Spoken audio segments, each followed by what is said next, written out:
Mechanism follow না করে যদি ভারত বাংলাদেশে কোশ্চিন করে, তাহলে এটা কখনোই গ্রহণযোগ্য নয়। তার মানে ভারত কর্তৃক বাংলাদেশে কোশ্চিন করার জন্য একটা মেকানিজম আছে।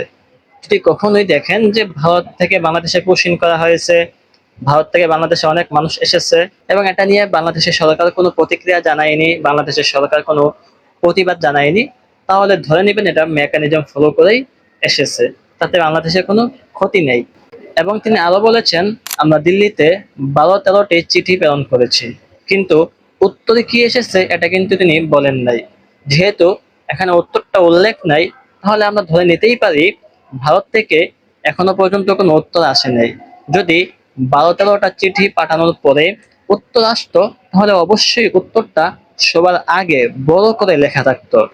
12-13টি চিঠি পাঠানোর পরে একটি রাষ্ট্র যখন উত্তর না দেয়, তারপরেও আমরা সেই রাষ্ট্রকে কিভাবে বন্ধু রাষ্ট্র বলতে পারি? হয়তো এই বক্তব্যটি মিথ্যা যে 12-13টি চিঠি পাঠানো হয় নাই।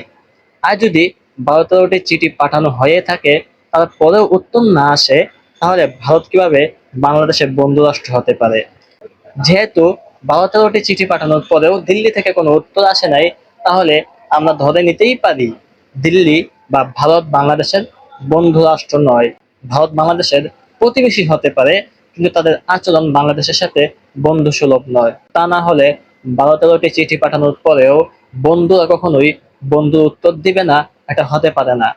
আরেক দিক দিয়ে জায়েদুর রহমান বলেছে, ভারত ইচ্ছাকৃতভাবে কোশ্চিন করছে বলে আমরা বিশ্বাস করি না।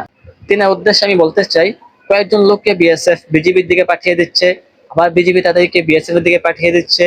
কয়েকদিন যাবত তারা সীমান্তে অবস্থান করতেছে, দুই দেশের সীমান্তবর্তী এলাকায় মানুষদের মধ্যে বিপুল উত্তেজনা, মিডিয়াতে এত তোলপাড়, এত কিছু হওয়ার পরেও আপনি বলতেছেন যে ভারত ইচ্ছাকৃতভাবে বাংলাদেশে কোশ্চিন করতেছে না।